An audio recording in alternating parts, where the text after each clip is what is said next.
South Sub-County within Meru County, willful and unlawful damage one microphone and a camera tripod stand, all valued at Kenya shillings 30,000, the property of Festus Mwenda Mweti. True or not true? Not true. The second count, you are charged with creating disturbance in a manner likely to cause a breach of peace, contrary to section 95(1)(b) of the Penal Code. The particulars of the offense is that on the 11th day of June 2025, at around 09:30 hours at Tuku location in Immense South Sub-County within Meru County, created a disturbance in a manner likely to cause a breach of peace by shouting and chasing away one Festus Mwenda Mweti, a media personality who was recording news for members of the public. True or not true? Not true, Your Honor. Okay, plea of not guilty is entered on both counts. This case will be heard before court number 1. And the accused person is granted bond of 50,000 with one surety, or cash bail of Kenya shillings 30,000. The case will be mentioned on 30th of July 2025 for pre-trial directions.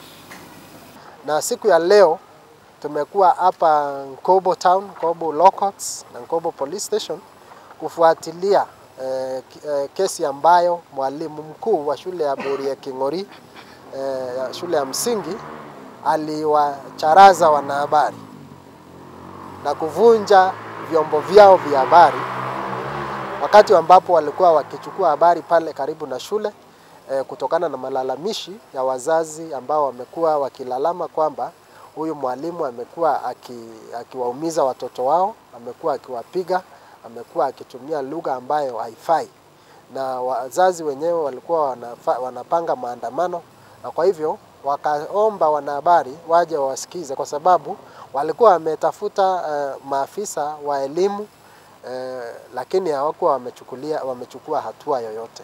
Kwa hivyo kama kawaida, wananchi wanakimbilia waandishi wa habari wakati ambapo wana matatizo kadha wa kadha hapa katika jamii. Na kama kawaida sisi ni wanahabari ambao tunajituma. Wanahabari wawili wakafika pale, mmoja wa Nyambene TV na Mwangaza TV, lakini walipokuwa wakimhoji mzazi mmoja pale karibu na lango la shule, yule mwalimu akaja kwa fujo, akawatandika, akanyakua kamera, akaivunja, akaharibu, na hatua ilichukuliwa. Tunashukuru sana polisi wa hapa Nkobo South Imenti kwa kuchukua hatua na kumkamata yule mwalimu na kuhakikisha kwamba amefikishwa kotini leo na ameweza kusomewa mashtaka yake ya uharibifu wa mali na kusababisha sokomoko katika umma.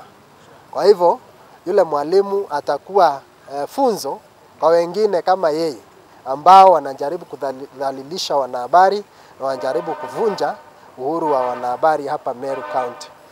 Pia leo tuko hapa Nkobo Police Station ili kufuatilia vitisho ambavyo vilitolewa na yule mwenyekiti wa chama cha walimu wakuu wa shule za msingi ambaye inaitwa Kenya Primary Schools Ends Association KEPSHA, Bwana Bernard Kirago, ambaye alipopigwa simu alisisitiza kwamba atachochea walimu, atachochea wanafunzi katika jimbo zima la Meru. Mwanahabari akionekana katika shule yote atandikwe, apigwe na atupwe nje, na akasema kwamba yeye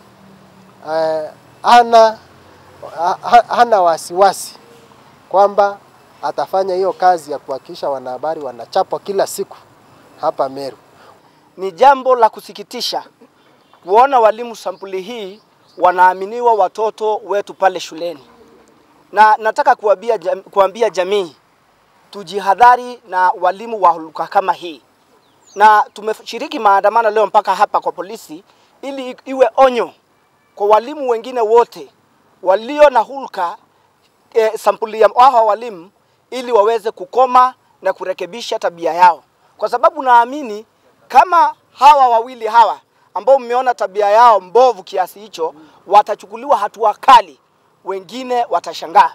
Tumewasilisha rekodi ya huyo anaitwa Kirago kwa polisi na inasikika vizuri akisema jinsi ambavyo ataamurisha wanafunzi pamoja na walimu kule shuleni eti mwanahabari aweze kutandikwa. Sisi kama watchdogs wa jamii hatutakubali na tumekataa, na iwapo hatachukuliwa hatua, sisi tunataka kupatiana ultimatum kwa polisi. Sisi wenyewe tutachukua hatua yetu na tutashiriki maandamano makubwa kabisa hapa kwa jimbo letu la Meru ili waweze kujua. TSC wale ambao wanahusika katika kuwaajiri walimu, tafadhali hata ninyi tunataka kusikia sauti yenu ni gani kuhusiana na swala hili, manake mwanahabari anapotishiwa ni kama jamii yote imetishiwa. Na ni jambo la kusikitisha sana kuona wanahabari awalindwi. Kifungu 34 cha katiba kinasema ya kwamba wanahabari wanafaa kulindwa katika kazi zao. Tumefanya maandamano kwa sababu tumeona tusipofanya maandamano itakuwa kama ulka kwa kila mtu ambaye anataka kuwa tukifanya kitu ambacho labda kinamdhuru anachukua hatua kuja kupiga wanahabari. Sisi tunaomba kama wanahabari ya kwamba huyo mwalimu achukuliwe hatua. Hatua ya kwanza ishachukuliwa, ako ndani. Huyu mwingine ambaye anatishia wanahabari kusema ya kwamba ataweza kupiga wanahabari na kuchochea wanafunzi waweze kutokeli kupiga wanahabari, tunataka polisi wafanye kazi yao. Tumekuwa katika mstari wa mbele sana kuhakikisha pia hata walimu wanapata haki yao wakati ambao wamekuwa wanafanya maandamano, wakati kwa kucheleweshwa kwa mishahara yao. Lakini wakati sisi tunakuja kutetea wazazi, walimu ndio wanakuja kutupiga. Ni swala ambalo tunataka kusema ya kwamba lisipoangaliwa kwa undani kabisa, sisi maandamano hayatakoma milele.